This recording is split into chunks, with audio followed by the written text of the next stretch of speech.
The summer air carried that heavy stillness that only small towns know. Quiet streets, porches lit by a single bulb, and the sound of cicadas droning from the trees. On that particular evening, the grandmother everyone in town called Miss Evelyn followed her routine with almost ceremonial care. At 73 years old, she lived alone in the house she had once shared with her late husband, a weathered white home with peeling shutters and a wraparound porch. It was her sanctuary, and she had never once thought of leaving it. Neighbors said she was a creature of habit. Around dusk every evening, she would prepare a cup of tea, wrap a shawl around her shoulders even in the warmth of summer, and step onto the porch to sit in her wicker chair. She would watch the sun drop low, wave to the children riding bicycles, and stay until the sky shifted from orange to indigo. That ritual was the last thing anyone saw her do. On the night she disappeared, the street had been unremarkable. A few porch lights burned, televisions flickered through windows, and the town carried on with its ordinary rhythm. At around 8:30, Evelyn's next-door neighbor glanced over as she watered her flowers. She noticed Evelyn already seated with her tea. They exchanged a small wave, nothing unusual. It was the kind of moment people replay later in their minds, wondering what they missed, what detail they overlooked. By 9:30, her kitchen light was still glowing. At 10, her teacup sat cooling on the porch railing, untouched. And by midnight, when her daughter called the house phone and received no answer, the silence began to spread unease. The daughter, Carol, arrived just after midnight. She let herself in with the spare key, expecting to find her mother asleep in her armchair or perhaps upstairs in bed. Instead, the house was still. The television was off. The bed was neatly made. Evelyn's shoes, the pair she always wore in the evenings, were gone, but her purse, wallet, and glasses were all left inside. Carol stepped onto the porch and felt her stomach turn. The wicker chair was empty. The cup of tea had been left half full on the railing, the steam long gone cold. It was as though her mother had stood up mid-sip and vanished into thin air. At first, the family thought maybe she had wandered into the yard, confused or lightheaded. They searched the garden with flashlights, calling her name into the dark. By dawn, the neighbors had joined in, combing hedges and sidewalks, expecting at any moment to find Evelyn embarrassed by the fuss. But the hours dragged on, and the unease turned to fear. By morning, the local police were notified. Officers took down statements, checked doors and windows for forced entry, and asked about Evelyn's health. She had no record of memory problems, no signs of dementia, no history of wandering. She was sharp, independent, and deeply rooted in her routines. Nothing about her suggested she would walk away voluntarily. That afternoon, search dogs were brought in. The handlers walked them along the porch, through the yard, and down the street. The dogs circled, barked, then sat down, as if the trail ended where it began.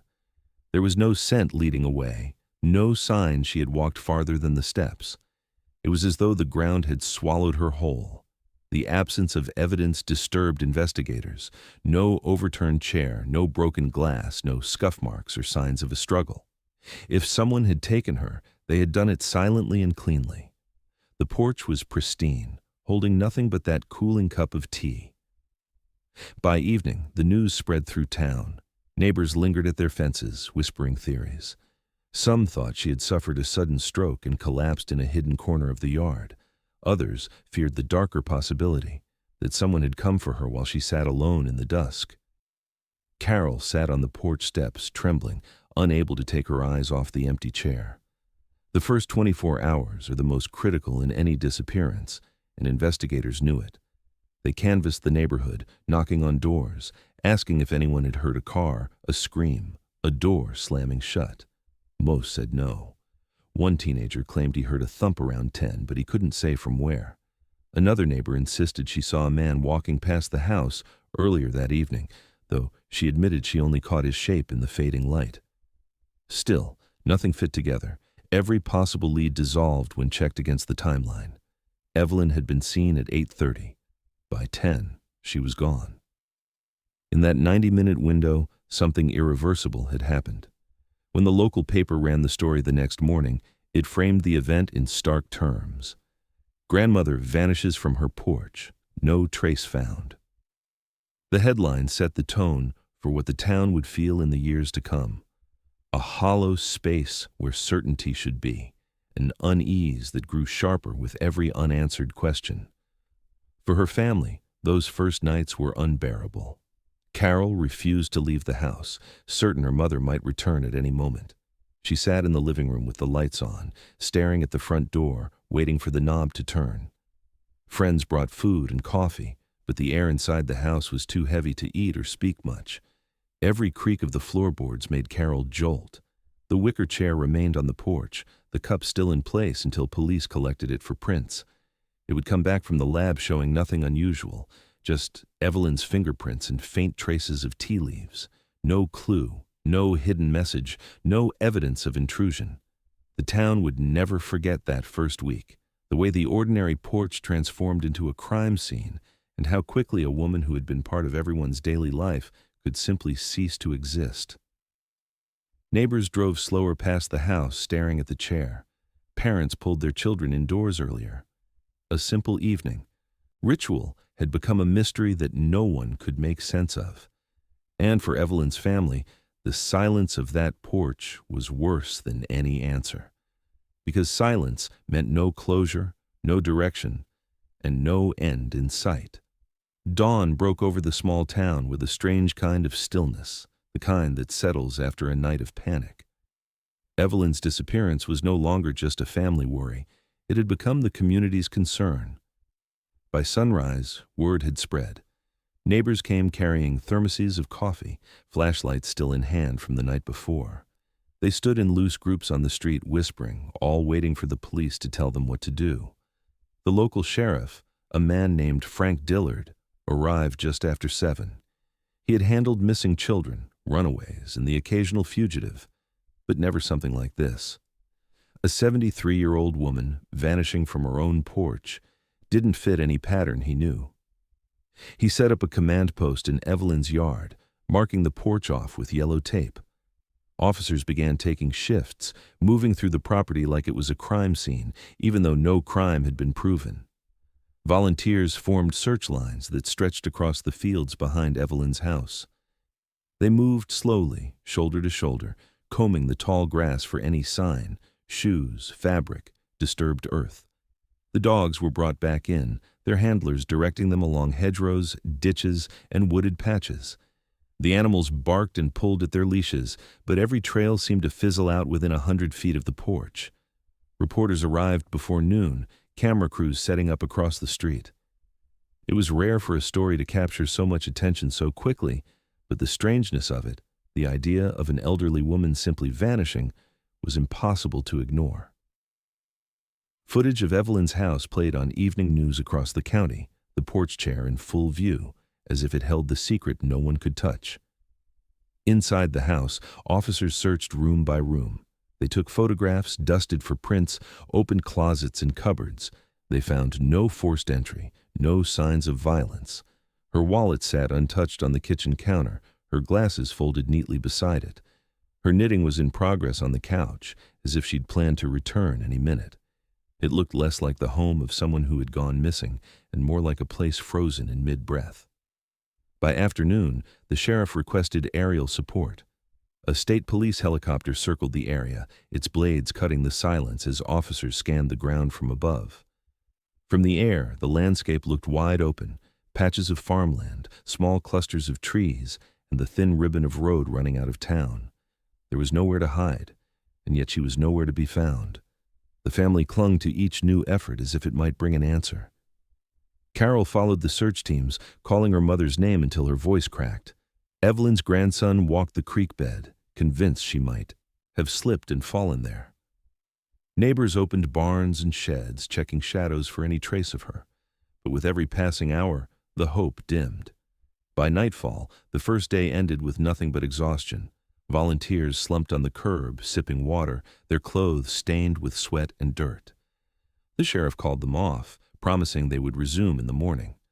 Carol stood on the porch, staring at the chair that had now been taken away as evidence. She couldn't stop herself from imagining her mother sitting there, watching the night roll in, unaware it would be her last. The second day brought more resources. Officers on horseback joined the search, riding through rougher terrain. Bloodhounds were brought in from another county. Flyers with Evelyn's photo were printed and distributed across gas stations, post offices, and grocery stores. People described her face as kind, her hair as silver, and her eyes as sharp. "If you've seen her, please call," the flyers read, though few believed she was wandering somewhere still alive. Detectives began knocking on doors, interviewing anyone who had been outside that night. Some neighbors recalled seeing a dark vehicle parked near the corner, though no one could say the make or model. Others swore they heard nothing unusual at all. One man said he thought he saw Evelyn standing near the porch railing around 9:30, but when pressed, admitted it could have been a shadow. Despite the lack of evidence, theories began to grow. Perhaps she had been taken by someone passing through. Perhaps she had suffered a medical event, wandered, and collapsed somewhere out of sight. The sheriff even entertained the idea of an accident. Maybe she had slipped into a culvert or been struck by a vehicle that kept going. But none of those theories aligned with the fact that no trace of her, no fabric, no blood, no footprint had been found. By the third day, the search radius expanded to 5 miles.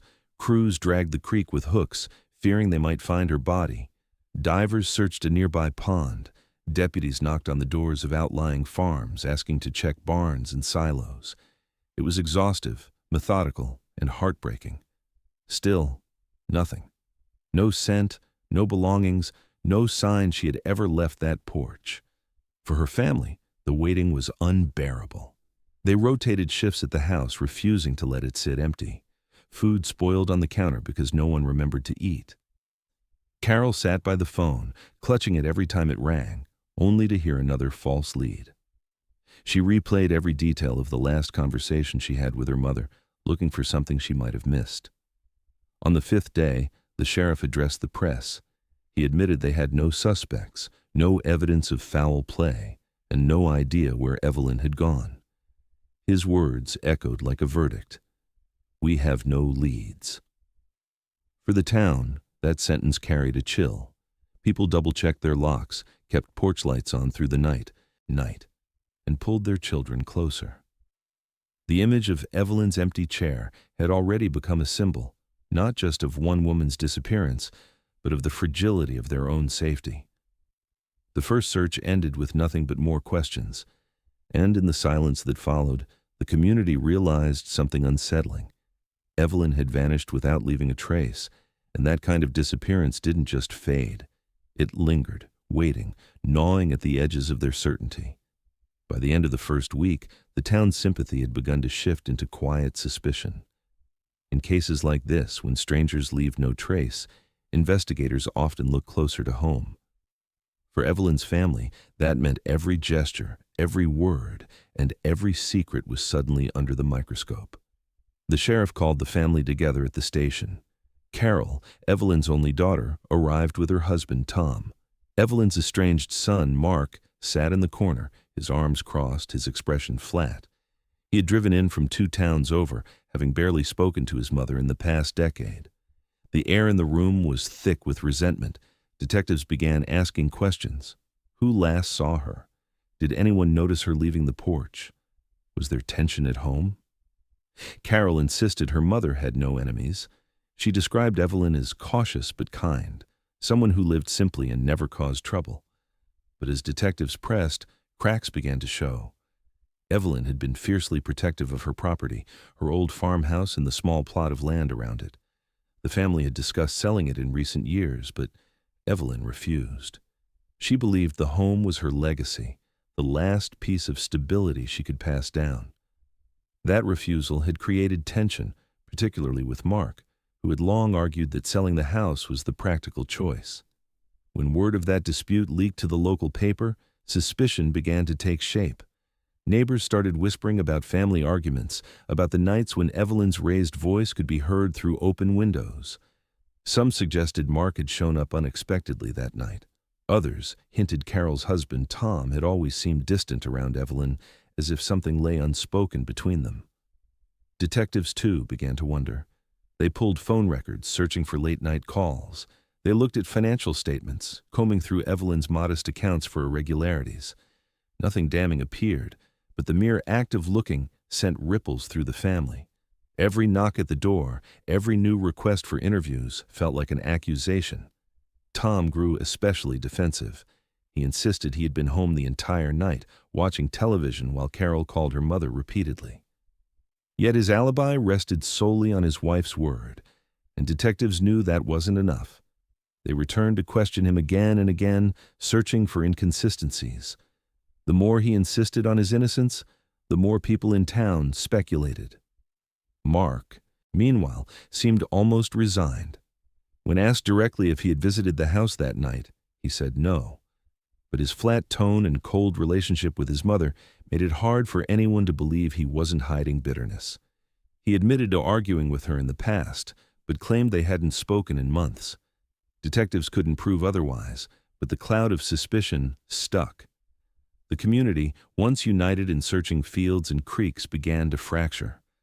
Some neighbors whispered that Evelyn had been taken by someone close, that it was always the family in cases like this. Others defended them, pointing out that no evidence had surfaced, no weapon, no blood, no forced entry. But doubt has a way of growing when certainty is absent, and Evelyn's absence was like a wound that refused to close. For the family, the pressure was unbearable. Carol broke down during one interview, insisting she loved her mother and would never hurt her. She clutched Evelyn's shawl the detectives had returned, inhaling the faint scent of her perfume, as if clinging to proof she still existed. Tom withdrew into silence, avoiding reporters and refusing to answer questions. Mark left town after a week, saying he couldn't stand being watched like a criminal in his own hometown. Meanwhile, investigators searched deeper into Evelyn's past. They learned she had once filed a restraining order decades earlier against a man she suspected of stalking her after her husband's death. The record was old, and the man long gone, but it was enough to muddy the waters further. Was it possible someone had held onto a grudge all these years, or was the truth closer, hiding in the strained silence of her own family? The lack of resolution bred paranoia. Neighbors began locking their doors earlier, watching the farmhouse with wary eyes. The porch, once a symbol of Evelyn's evening peace, now looked sinister. The empty chair transformed into a stage for invisible conflict. The sheriff held a press conference at the end of the second week. He said all leads were being pursued, but he also made a pointed remark. In many disappearances, those closest to the missing person often know more than they initially share. The statement landed like a bombshell. From that moment on, Evelyn's family wasn't just grieving. They were defending themselves against the town's suspicions. Everywhere they went, grocery stores, gas stations, even church, they felt the eyes on them. People lowered their voices when they entered a room.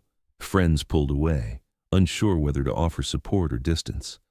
What had begun as a tragedy was now a shadow over their lives, a shadow that would linger long after the initial search had ended. And yet, despite all the suspicion, no evidence surfaced. Nothing tied the family to her disappearance. Nothing proved foul play.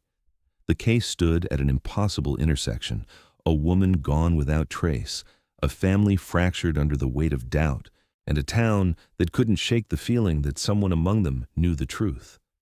For the investigators, frustration grew. Every lead pointed nowhere, every suspicion dissolved under scrutiny.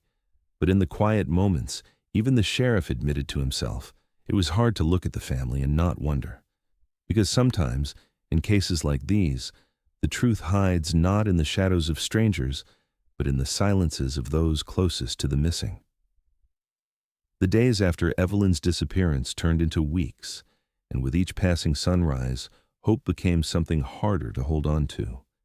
But in small towns, silence rarely lasts long. When police admitted they had no solid leads, tips began pouring in. Some came from nearby counties, others from hours away, and each one carried the fragile possibility that Evelyn was out there somewhere, alive. One call described a woman hitchhiking along the interstate outside town. The driver swore she looked just like Evelyn, Same gray hair, same thin frame. Deputies rushed to the highway, scanning the shoulders, pulling over anyone who matched the description. They interviewed truckers at gas stations, showed them Evelyn's photo, asked if they'd seen her. But no one had. The woman described in the call was never found. Another tip came from a woman in the next county who claimed she saw an older lady standing outside a rest stop bathroom, confused and barefoot. She insisted it was Evelyn. For a moment, hope surged in the family. Carol clutched the phone, convinced this would be the break they needed. Officers went straight to the rest stop, checked surveillance cameras, questioned staff, and even pulled receipts from the vending machines for a timestamp. But the footage revealed nothing. The woman described had never been there. There were more. A man said he spotted Evelyn at a Greyhound station, boarding a bus headed south. Detectives tracked the ticket sales, pulled manifests, and called the driver. They found the woman in question, a retiree traveling to visit family. She bore a passing resemblance, but when interviewed, she held up her ID and proved she was someone else entirely. Rumors soon outpaced facts. Some whispered she had been abducted by strangers passing through, taken in a dark vehicle seen near the corner of her street. Others claimed she'd run away, choosing to disappear, tired of her life. A few even leaned into more sinister theories, human trafficking, cult abduction, or worse. For every wild claim, detectives followed the path, only to find themselves standing at another dead end. The search consumed resources quickly. Deputies drove for hours chasing shadows of sightings. Volunteers wasted nights combing gas stations, diners, and motels based on vague calls from strangers. Each lead promised a sliver of hope, and each time it ended with nothing but silence. The family endured it differently. Carol kept a notepad by the phone, writing down every tip, every call, every name. She refused to let a single lead slip through. Tom urged her to stop, to let the police handle it, but she couldn't. It was the only way she felt connected to her mother, chasing voices in the night, holding on to the idea that one of them might be right. Mark grew bitter. He told reporters the tips were useless, that the sheriff's office was wasting time. He accused the community of feeding off their tragedy, inventing stories just to feel important. His words stung, but they weren't entirely wrong. The longer Evelyn was gone, the more the story became something people talked about over coffee, rather than an active crisis. By the third month, the case had begun to cool. The sheriff stopped calling daily press briefings. Reporters moved on to other stories. The flyers posted on telephone poles and grocery store bulletin boards yellowed in the sun, curling at the edges. Evelyn's face faded into the background of daily life, except for the family, who lived with her absence every moment. Holidays arrived like wounds that wouldn't heal. Thanksgiving came, and the empty chair at the table was unbearable. Carol set out a plate for her mother anyway, as if refusing to accept the silence. Tom sat in heavy quiet, unsure how to comfort his wife. Mark didn't come at all. By Christmas, the strain was visible. The tree stood undecorated in Evelyn's living room, the house still frozen in time, as though waiting for her to walk through the door. Detectives admitted privately that their chances were shrinking. Cold weather had set in. If Evelyn had wandered off and succumbed to the elements, her remains would be nearly impossible to find in the sprawling countryside. If she had been taken, months had given her captors too much distance to track. Every avenue they pursued looped back into nothingness. For Carol, grief hardened into ritual. She left the porch light on every night, convinced her mother might still come home. Neighbors saw it glow through winter and spring, a quiet beacon that grew more haunting the longer it stayed lit. Tom begged her to stop, but she refused. To her, turning it off meant giving up, and she couldn't. The family no longer spoke openly about their theories. Too many arguments had erupted, about suspects, about who to blame, about what should have been done differently. By the end of the first year, they spoke of Evelyn less and less, but her absence hung over every gathering. Birthdays, weddings, even funerals became reminders that she was missing. It was as if time had split in two, the life they lived before Evelyn vanished, and the shadowed life that came after. The sheriff's office officially reclassified the case as inactive after the first anniversary. They told the family they would still take tips, but there would be no active investigation unless new evidence surfaced. For Carol, that sentence felt like betrayal. For Mark, it was confirmation of what he had long feared, that his mother would never be found. And yet, even as the years rolled on, the story never truly left the town. People would bring her name up quietly, almost in whispers, at diners or church gatherings. Children growing up on that street heard the story of the grandmother who vanished from her porch and never came back. The case wasn't just unsolved, it was a wound that refused to close. But the truth, though hidden, was still there. And in time, when the family was forced to confront the house again, it would finally surface. Not out on the highways, not in rest stops or bus stations, but far closer than anyone had ever dared to imagine. The search teams had left, the news crews had packed their cameras, and the case files were closed in dusty drawers at the sheriff's office. What remained was the house. Evelyn's home, once the center of family gatherings and the place where holidays felt warm and full, now stood as something else entirely. To the family, it no longer felt like shelter. It had become a monument to loss. The porch where she was last seen had been roped off during those first weeks, photographed and processed for evidence. When the tape came down, no one in the family wanted to touch it. Her wicker chair remained in its spot, angled toward the street, as if she had only just stood up. Even the teacup, returned by investigators after testing, was placed back on the railing. Carol couldn't bring herself to throw it out. Every time she walked past, she felt her mother's presence lingering there, the way she had always been. And yet, the silence pressed heavier than any presence could. Inside the house, everything was exactly as Evelyn had left it. Her knitting needles were still threaded with half-finished yarn. The radio in the kitchen sat tuned to the oldies station she favored, its dial never touched again. Her glasses were folded neatly beside her Bible, as if she'd planned to pick them up in the morning. Even the calendar on the wall bore her handwriting, the days of that summer carefully marked with birthdays and reminders. None of it had been changed. For Carol, entering those rooms was unbearable. The familiar smells, the faint trace of lavender soap, the mustiness of old wood, only reminded her of what was missing. She avoided the house for months, telling herself she'd return when she was stronger.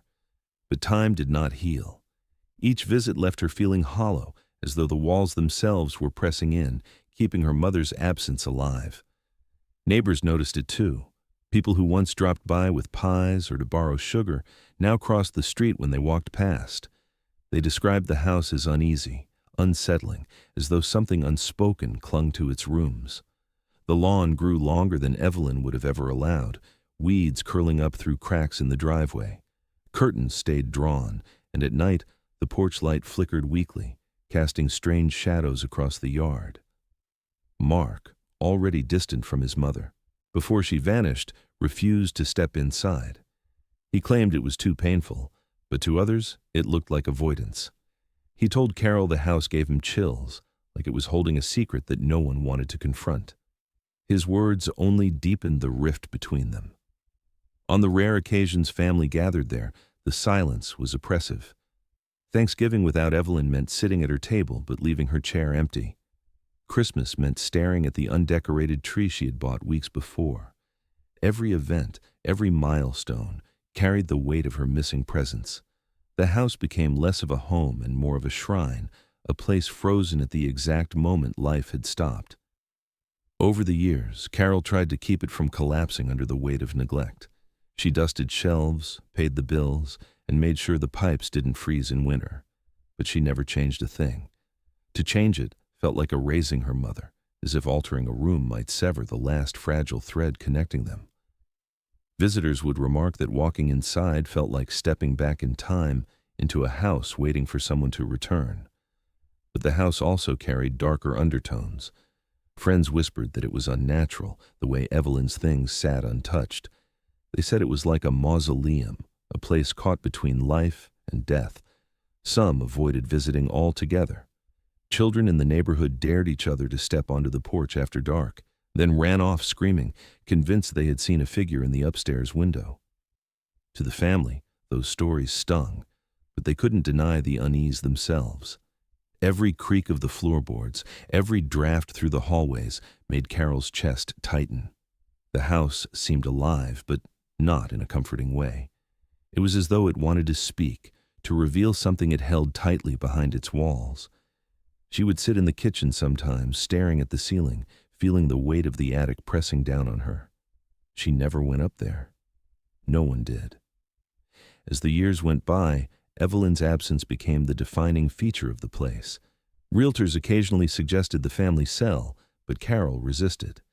She told herself she was preserving it for her mother's return, though deep down she knew it was because she couldn't let go. Mark, on the other hand, pushed harder each year, claiming they needed closure, that keeping the house was only deepening their wounds. Their arguments grew sharper, their relationship thinner, until they barely spoke except when absolutely necessary. The town, too, carried its own quiet obsession. People couldn't drive past without glancing toward the porch, wondering if answers still lingered there.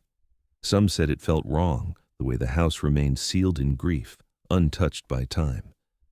Others swore it was exactly right, that the house itself was holding on to the truth, waiting for someone brave enough to confront it. The more the years passed, the more it seemed the house had become both a refuge and a curse.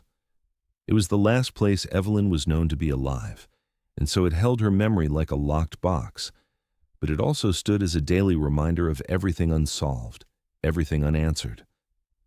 By the 11th year, when the family finally decided the property had to be cleared, they approached it with dread. They thought they were simply sorting through belongings, preparing to let go of the past. But the unease that had hovered for more than a decade wasn't just grief or superstition. The house was holding something far heavier, and soon, in the dust of the attic, it would make itself known. As the years passed, Evelyn's disappearance stopped being just a case file in the sheriff's office. It became part of the town's identity, a story told and retold until it blurred the line between fact and folklore. For the older residents, it was a tragedy they had lived through, one that cast a permanent shadow over their sense of safety. For the younger ones, it became almost like a legend, something whispered at sleepovers and told on bike rides past her house. Parents began using her story as a warning. They told their children not to linger outside after dark, not to sit alone on porches, and not to trust the quiet of small-town nights. "Remember what happened to Evelyn," they'd say, as though invoking her name could keep others safe. The children grew up knowing the tale of the grandmother who vanished without a sound, a reminder that danger could come even to the most ordinary places. The sheriff's office, after exhausting every official lead, quietly admitted there was nothing new to pursue. Case files sat in cabinets, the ink fading on statements, the photographs gathering dust. Detectives retired, new officers came in, and with each passing year, fewer of them remembered the frantic early searches. But when asked by reporters or curious residents, the answer was always the same. No new leads, no suspects, no progress. The silence was deafening. But silence didn't mean people stopped talking. In diners and grocery stores, the speculation continued. Some swore she'd been kidnapped, taken by someone passing through on the highway. They described a dark vehicle, a stranger seen in the neighborhood weeks before. Others rejected that theory, pointing out the lack of evidence. They leaned toward the possibility she had left on her own, running away from a life that had grown too heavy. Though those who knew her best bristled at that idea, it remained a theory passed along.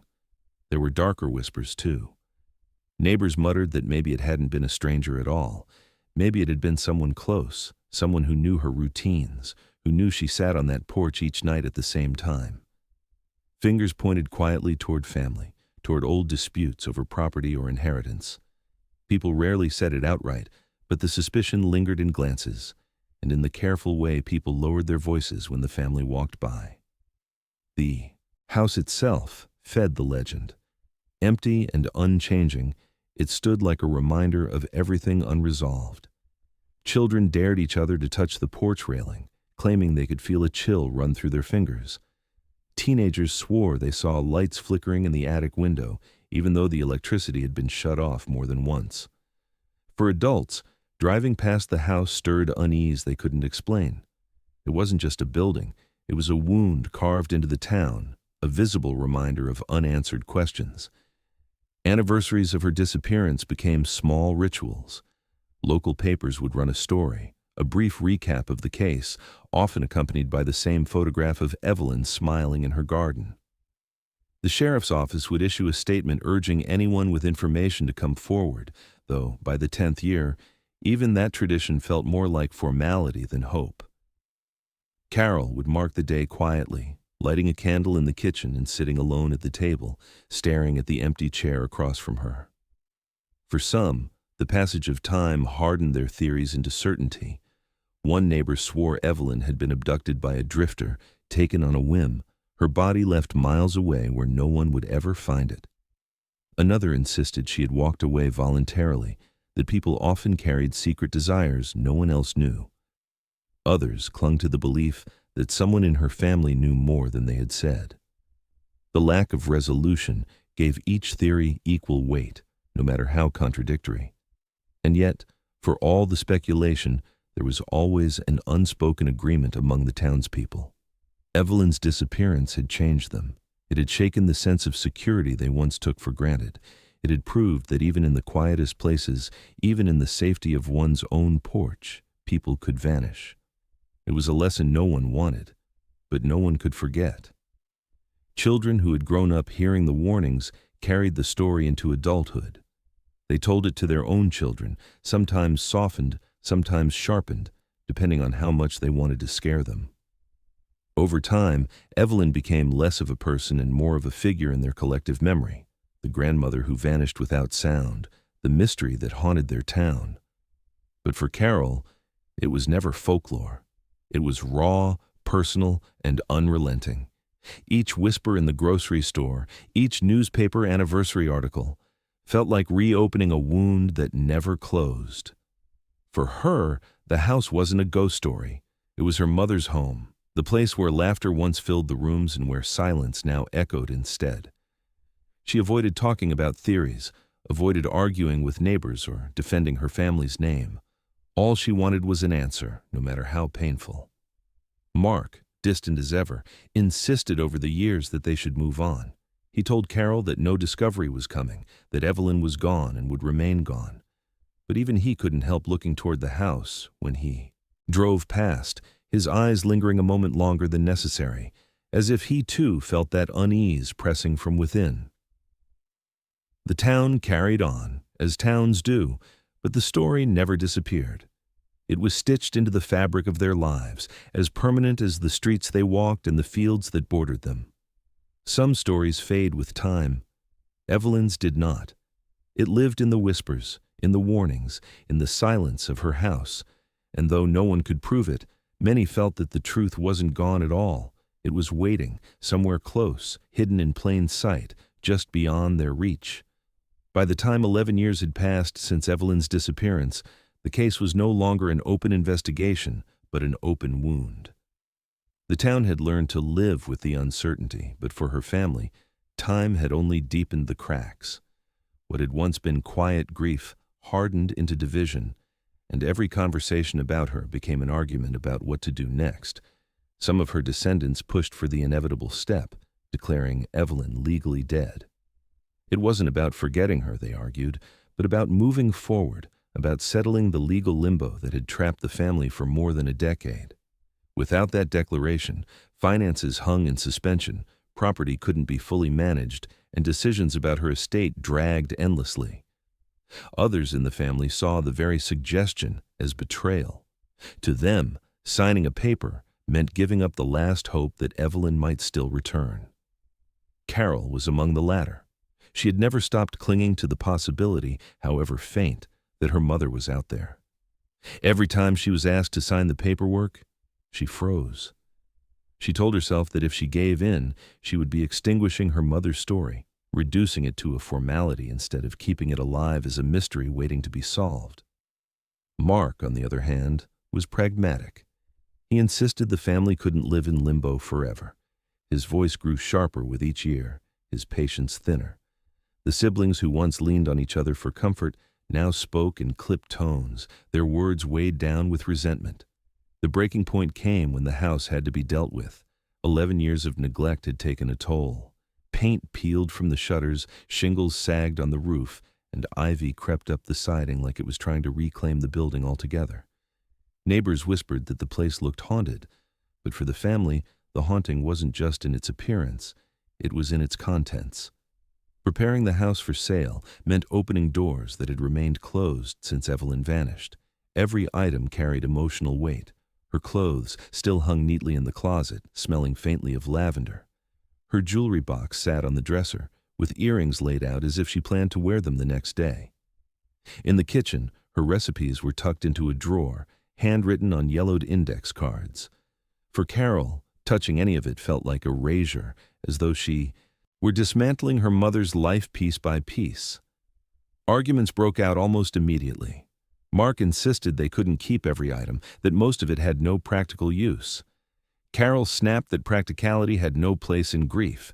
Even smaller relatives weighed in, taking sides over whether heirlooms should be kept or sold, who deserved what, and whether the house itself should remain in the family at all. The air was heavy with both dust and bitterness. Each room carried memories, and with them came disagreements. In the living room, Carol recalled Christmas mornings filled with laughter, while Mark remembered tense arguments about money. In the garden, one saw her mother's joy in tending flowers, while the other saw endless hours of labor that Evelyn had demanded from her children. The same walls held different truths, and those differences deepened the fractures already there. Neighbors noticed the family's strained visits. Cars would arrive in the driveway, doors slamming harder than necessary, and muffled arguments carried across the street. What was once a symbol of Evelyn's warmth had become a battleground for her children's grief. People said it was tragic, but also inevitable. When answers never come, the blame shifts inward. The younger generation, Evelyn's grandchildren, felt torn between sides. Some barely remembered her, their memories fuzzy images of a kind woman offering cookies on the porch. Others, older at the time of her disappearance, remembered her vividly and sided fiercely with Carol in preserving her memory. The rift wasn't just between siblings. It was spreading through the family tree, splitting them into camps defined by how they believed Evelyn's absence should be handled. By the 11th year, it was no longer just about Evelyn. It was about resentment that had built up over years of silence, about inheritance and property, about the unbearable weight of a mystery that refused to resolve itself. Every gathering ended with someone storming out. The family that Evelyn had once anchored was now scattered, barely speaking outside of tense meetings about the house. And yet, despite the arguments, none of them could deny the strange pull the house still had. Every time they walked through its hallways, they felt the absence pressing in. Every closet they opened, every drawer they sorted, was a reminder that Evelyn had not simply walked away. Something had happened here, something unresolved, something that clung to the walls no matter how hard they tried to ignore it. The fights grew so fierce that the process stalled for months. Boxes sat half-packed, decisions left unmade. At one point, Carol walked out, refusing to participate any further. Mark threatened to hire an estate manager to handle it without her, but neither of them could follow through. The house was more than property. It was a silent witness, and deep down, both of them knew it. What none of them realized was that their arguments were circling the truth without ever touching it. The answers they had been demanding from police, from strangers, from speculation, were not out in the world at all. They were inside the very house they were fighting over, tucked away in a place none of them had dared to search.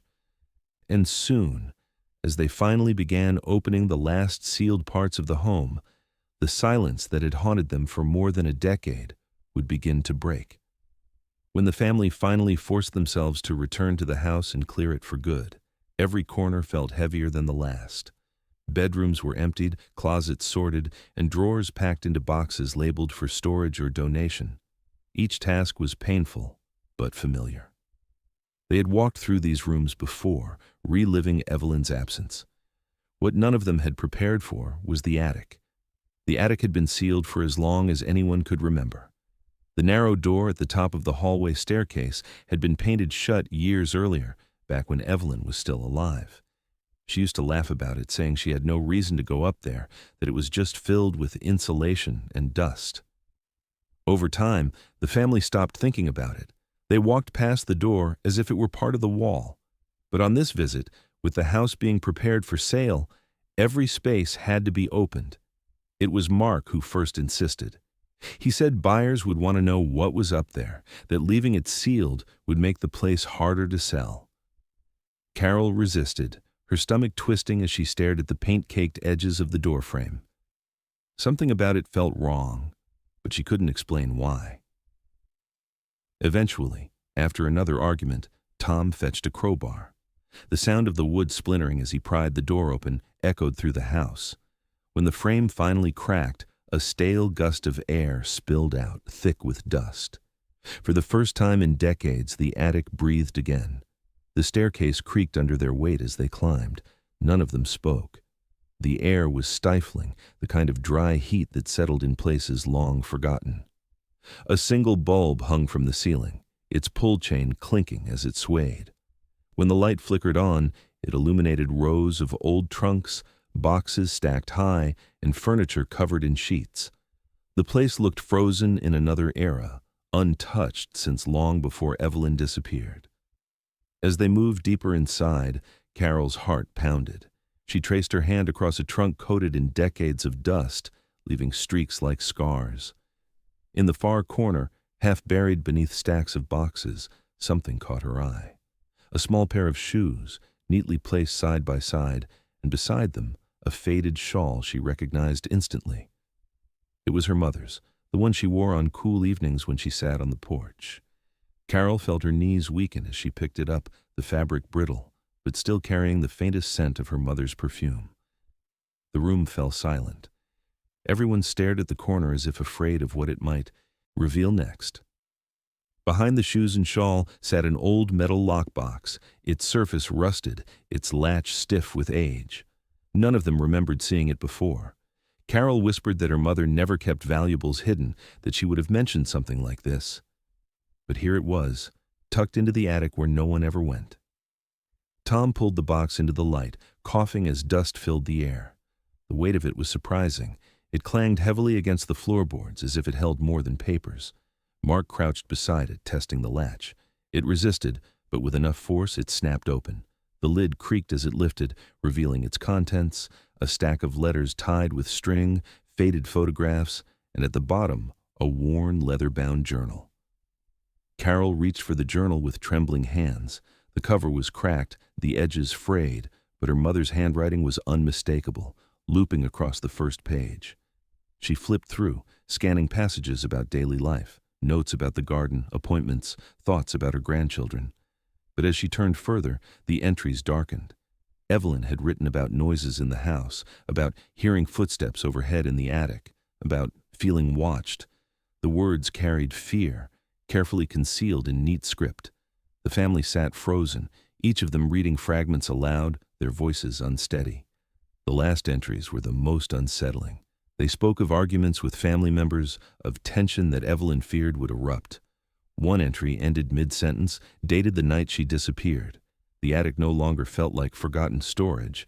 It felt like a hidden chamber, a place where something had been concealed deliberately. The discovery of the belongings, the shoes, the shawl, the journal, was chilling not just because of what they were, but because of where they were found. Evelyn's last traces had been inside her own home all along, above their heads, untouched for 11 years. Carol clutched the shawl tightly, tears filling her eyes. For her, it was proof her mother hadn't simply walked away. Mark's face hardened, his jaw tight, as though he was processing a truth he didn't want to admit. Tom quietly gathered the letters, his expression unreadable, as if already considering what they might mean for the fractured family. None of them said it aloud, but the unspoken thought hung between them. If Evelyn's belongings were here, then what else might the attic be hiding? What had remained unseen in a space they had ignored for so long? They packed the box carefully and carried it downstairs, each step heavy with the weight of what they had found. The house no longer felt like a place of memories. It felt like a vault of secrets, and the family knew they had only just opened the door to the truth. And as night fell on the town once again, the attic waited in silence, holding the rest of its story in the rafters above. The lockbox, heavy and rusted, had first seemed like nothing more than an old container of forgotten papers. But as its contents were laid out across Evelyn's kitchen table, the truth began to unfold in fragments of her handwriting. The stack of letters inside spanned decades, many written to friends and relatives who had long since passed away. Some were filled with warmth, the simple details of everyday life. Others, written later, carried undertones of unease that no one in the family had ever known about. The centerpiece of the box, though, was the leather-bound journal. Its cover was cracked from years of handling, the corners frayed, and its pages yellowed with time. Carol opened it carefully, as if afraid the fragile paper might crumble in her hands. What she found inside was a voice she had not heard in 11 years, her mother's voice, preserved in ink. The early entries were ordinary, filled with notes about the garden, the weather, and the daily rituals Evelyn loved. But as the pages turned, a shift in tone appeared. Evelyn wrote of hearing noises in the house at night, footsteps overhead, floorboards creaking in the attic she never entered. At first, she explained it away as age, the groaning of an old house settling into itself. But over time, the entries revealed a growing fear. She began describing the sounds as deliberate, as though someone was moving slowly above her, pausing whenever she listened closely. The family read these passages in stunned silence. They had lived their own lives under this same roof, never suspecting such things had taken place. For Carol, it was devastating to realize her mother had been afraid and had kept that fear hidden. Mark, sitting rigid in his chair, muttered that Evelyn had always been prone to exaggeration, but his dismissal only made the words on the page more chilling. Further into the journal, Evelyn began documenting other events. She wrote of doors she had locked that were found open in the morning, of items she swore she had placed one way appearing in another. She described a persistent sense that she was being watched, not just in her home but when she went into town. Each entry carried a tone of careful restraint, as though she feared being accused of paranoia. But the most unsettling passages came in the final pages. Evelyn began hinting at tensions within her own family. She wrote of disagreements over the house and the land, how she felt pressured by those closest to her to make decisions she wasn't ready to make. She never named anyone directly, but her words painted a picture of someone she loved becoming a source of unease. "I feel I'm being silenced," one entry read. "Not directly, not in words, but in ways I can't prove. I'm watched more closely than I can bear." The family recoiled at the implications. Carol read the lines aloud, her voice breaking. Mark shifted uncomfortably, his eyes narrowing as though he wanted to contest the words but couldn't. The silence that followed was thick, the weight of suspicion pressing down on everyone in the room. The final entry was the most haunting. Dated the very night Evelyn disappeared, it began mid-sentence, describing her unease as she prepared for her usual evening on the porch. But the writing stopped abruptly, the pen dragging off the page as though interrupted. There was no conclusion, no farewell, only silence frozen in ink. When investigators were called to examine the journal and letters, they treated the attic as a fresh crime scene. Forensic teams dusted the boxes and trunks for prints, photographed the belongings in place, and measured every detail of the cramped, dust-filled space. The discovery changed the nature of the case.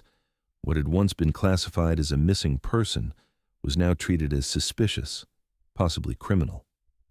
The sheriff, long retired, returned to speak with detectives about the implications. He admitted he had always been bothered by the lack of evidence, but the journal revealed a side of Evelyn he had never considered, that she may have been under threat, not from a stranger, but from within her own circle. Theories once whispered in town now carried new weight. Reporters resurfaced, eager to cover the new developments. The story of the grandmother who vanished from her porch had faded over time, but the attic discovery reignited public fascination. Headlines carried phrases like "Hidden Journal Reveals Fears" and "Family Secrets in Disappearance Case." For the town, the unease returned in full force. For the family, it was unbearable. The journal had been Evelyn's private voice, one she had never shared while alive. Now it was exposed, dissected, and used as evidence. Carol wept as she realized her mother had carried these fears alone, never confiding in her. Mark grew defensive, insisting the words were misinterpreted, that Evelyn had been lonely and anxious in her later years. But the more he tried to diminish her concerns, the more others wondered if there was truth in them. Detectives pored over the final entry again and again. The abrupt ending haunted them. They debated whether Evelyn had been interrupted mid-sentence, whether someone had entered the room at that very moment. The handwriting simply stopped, a line trailing across the page like a voice cut short. It was the closest thing they had to a timestamp for her disappearance. The attic, once forgotten, had transformed the investigation. No longer just a house full of absence, it was now considered an active scene of hidden evidence. And as the family wrestled with the meaning of Evelyn's final words, the sheriff's office prepared to dig deeper. Because if her belongings and her journal had been concealed in the attic, there was reason to believe that something even more devastating might still be hidden in the rafters above. The attic, once ignored and sealed away by paint, had transformed from forgotten storage into the center of a full-scale investigation. Forensic teams moved carefully through the cramped space, pulling away insulation, measuring floorboards, and probing every seam of wood that had gone untouched for more than a decade. What they found was not immediate, but piece by piece, the attic began to give up its final secret. Behind a row of old trunks, investigators noticed an uneven section of wall. The boards there were newer than the rest, their nails less rusted, their paint faintly different. When the paneling was pried back, what had looked like solid structure revealed a narrow crawl space. The smell that rushed out was unmistakable. After 11 years of unanswered questions, Evelyn had been there all along. Inside the cavity, concealed behind layers of insulation, were human remains. The bones were fragile, curled in on themselves as though pressed into the space deliberately. The faded fabric of Evelyn's clothing still clung to parts of the skeleton. Forensic identification confirmed what the family already knew in their hearts. Evelyn had never left the house. She had been hidden above them, sealed behind boards no one thought to check. The discovery devastated the family and stunned the town. For years they had imagined her wandering highways, abducted by strangers, or lost somewhere beyond their reach. To learn she had been so close, her silence pressing down from the rafters above, was unbearable. Carol collapsed when she heard the confirmation, her worst fears twisted into a truth she couldn't have imagined. Mark stood stone-faced, unable to process that the attic they had walked beneath hundreds of times had been her tomb. Detectives worked methodically to reconstruct what had happened. The positioning of the body, the boards that had been nailed in place, and the personal belongings found nearby painted a chilling picture. Evelyn had not stumbled into the attic herself. She had been confined there. Someone had forced her into the crawl space, sealed the boards, and left her unheard above the rooms where her family lived and searched for her. The journal now carried new weight. Her words about hearing footsteps above her, about feeling silenced by someone she trusted, were no longer vague expressions of unease. They were warnings. Forensic experts examined the wood, noting that the nails and boards used to conceal her had been placed from inside the attic by someone who knew the house well. Investigators concluded it was not the work of an intruder passing through. This had been done by someone close. Attention turned inward once again. Over the years, suspicions had risen and fallen on different family members, but the attic discovery narrowed the focus. After interviews and a review of past statements, investigators revealed what they believed had happened. During a heated dispute one evening, Evelyn had argued with a family member over her refusal to sell the property. The fight escalated, and in a moment of rage and desperation, that person forced her into the attic, where she was left to die. Her voice, muffled by the boards, had never carried far enough to be heard. The family member in question had never been a primary suspect. They had offered alibis, shed tears in interviews, and stood shoulder to shoulder with the rest of the family during searches. But the evidence from the attic, the construction of the crawl space, the belongings placed beside her, the timeline of her disappearance, was damning. The arrest shocked the community, shattering the assumption that Evelyn had been taken by some faceless stranger. Instead, the betrayal had come from within her own home. For the town, the revelation was almost too much to bear. Parents who had warned their children about strangers now had to confront a harsher truth, that the danger had been inside the family itself. Neighbors who had whispered theories for years stood stunned at how wrong they had been, and the house, which had long stood as a symbol of mystery, was now marked forever as a place of unimaginable betrayal. For Carol, the discovery was a twisted form of closure. She had begged for answers, prayed for truth, and now she had them. But the knowledge that her mother had been trapped above her, that every visit to the house had carried her mother's unseen presence, was almost more painful than the years of silence. She kept the shawl and the journal, but she could not step foot in the house again. The town gathered for a memorial service 11 years after Evelyn's disappearance to finally lay her to rest. Her remains were buried beside her husband's, her name etched in stone. But the questions lingered. How long had she suffered? How close had anyone been to hearing her cries? And why had it taken more than a decade for the truth to come out? The attic itself became infamous, a place no one wanted to speak of, but everyone remembered. For neighbors, it stood as a haunting reminder that some mysteries do not unfold on highways or in distant forests, but in the rafters of the very homes we believe to be safe. For investigators, it was a case that underlined the cruel reality that sometimes the answers are hidden in plain sight, overlooked because no one wanted to imagine something so unthinkable. The grandmother who vanished from her porch had never left it. Her absence had not been a mystery written in the stars or a disappearance without explanation.